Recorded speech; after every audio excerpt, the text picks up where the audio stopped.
Hi friends, welcome to our YouTube channel. మీరు కనుక నా వీడియో ఫస్ట్ టైం చూస్తే లైక్ చేయండి, షేర్ చేయండి, సబ్స్క్రైబ్ చేయండి, బెల్ సింబల్ని క్లిక్ చేయడం మర్చిపోకండి. టుడే రెసిపీ వచ్చి చింతపండు పులిహార అండి. అచ్చం మనకి అమ్మవారి ప్రసాదంలో ఉంటుంది. నేను చెప్పి ప్రాసెస్లో చేస్తే ముందుగా 60 గ్రాముల చింతపండు తీసుకుని కొంచెం వాటర్ వేసుకొని నానబెట్టుకుందాం. ఇప్పుడు ఒక కుక్కర్ గిన్నె తీసుకొని 2 గ్లాసులు రైస్ తీసుకుందామండి. రైస్ని 2 టైమ్స్ బాగా వాష్ చేసుకున్నాక ఇప్పుడు 4 గ్లాస్ వాటర్ని యాడ్ చేసుకుందాం.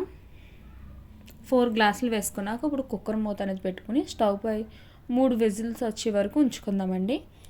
రైస్ అనేది ఉడికేలోగా మనం ఇంకొక పొయ్యి మీద గిన్నె పెట్టుకుని 3 టేబుల్ స్పూన్ ఆయిల్ వేసుకుందాం. ఆయిల్ అనేది మనకు కొంచెం హీట్ అయ్యాక 3 టేబుల్ స్పూన్లు పల్లీలు కూడా వేసుకుందామండి.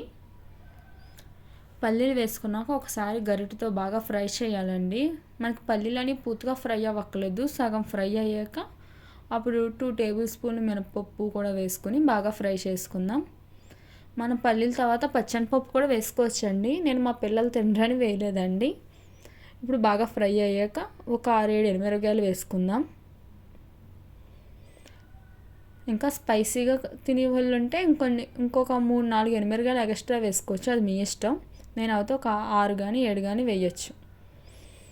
అంటే మేము పచ్చిమిరపకాయలు ఎక్కువ వేస్తామండి పులిహోరలోని, టేస్ట్ బాగుంటుందని. ఇప్పుడు కొంచెం కరివేపాకు, 1/2 టీ స్పూన్ ఆవాలు, 1/2 టీ స్పూన్ పసుపు కూడా వేసుకుని చిటపట్లాడే వరకు మనం బాగా ఫ్రై చేసుకుందాం. బాగా ఫ్రై చేసుకున్నాక పక్కకు తీసుకుందాం. నేను జీడిపప్పు పల్లీలు వేపేటప్పుడు మర్చిపోయానండి, అందుకు తర్వాత వేపి అవి కూడా తీసుకుంటున్నాను. మీరు పల్లీలతో పాటు జీడిపప్పు కూడా వేపేసుకోవచ్చు. ఇప్పుడు చింతపండు ముందుగా నానబెట్టిన చింతపండు కూడా మనకు బాగా నానిపోయింది కదా. ఇప్పుడు బాగా కలుపుకొని పులుసు అనేది తీసుకుందాం. ఇప్పుడు నాకైతే 1.5 కప్ వచ్చిందండి పులుసు. ఇప్పుడు 1 కప్ వేసుకున్నాను కదా, ఇప్పుడు 1/2 కప్ కూడా యాడ్ చేసుకుంటున్నాను. ఇప్పుడు పులుసుని మనం ఒకసారి గరిటెతో బాగా ఇలా కలుపుకొని ఇప్పుడు ఒక 8 పచ్చిమిరపకాయలు నాట్ల కింద పెట్టుకుని మనం ఫస్ట్ ఫ్రై చేసుకున్న ఎండుమిరపకాయలు, కరివేపాకు కూడా వేసుకుని ఒకసారి గరిటెతో తిప్పుకుందాం. ఇప్పుడు 1/2 టీ స్పూన్ పసుపు కూడా వేసుకుందాం. పసుపు నేను ఫస్ట్ తాలింపు సరుకులు వేపేటప్పుడు వేసానండి 1/2 టీ స్పూన్. ఇప్పుడు పులుసులో వేస్తున్నాను ఇంకో 1/2 టీ స్పూను. ఇప్పుడు ఒకసారి గరిటెతో బాగా కలుపుకొని ఒక 10 నిమిషాలు మీడియం ఫ్లేమ్లో పెట్టి పులుసుని ఉడకబెడదామండి. మనకి పులుసు అనేది ఉడికేలోపు మనకి రైస్ చూసారు ఎలా ఉడికిపోయిందో. రైస్ని మనం ఇలా ఉంచకూడదండి, గడ్డ కింద కట్టేస్తే ఒకసారి గరిటెతో తిప్పుకొని వెడల్పుగా ఉన్న పళ్ళెమైనా పర్లేదు, ఏదైనా గిన్నెలో అయినా పర్లేదండి, వేసుకుని ఒక 5 నిమిషాలు చల్లారనిద్దాం. చూసారా మనకి ఇప్పుడు 10 మినిట్స్లో పులుసు అనేది కూడా రెడీ అయిపోయింది కదండి. ఇప్పుడు రైస్ అనేది కూడా చల్లారిపోద్ది కాబట్టి ఇప్పుడు ఫస్ట్ రైస్లో మనం పోపు దినుసులు, పులిహోర పోపు దినుసులు యాడ్ చేసుకుందామండి. యాడ్ చేసుకుని ఒకసారి గరిటెతో బాగా కలుపుకోవాలండి కింద నుంచి పై వరకు.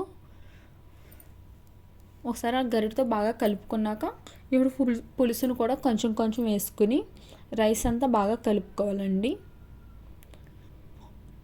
మనం కావాలంటే పులుసు ఉడకబెట్టేటప్పుడు ఒక స్పూను సాల్ట్ వేసుకోవచ్చండి. నాది స్కిప్ అయిపోయిందండి, పులుసులో కూడా వేసానండి నేను ఒక స్పూన్ సాల్ట్.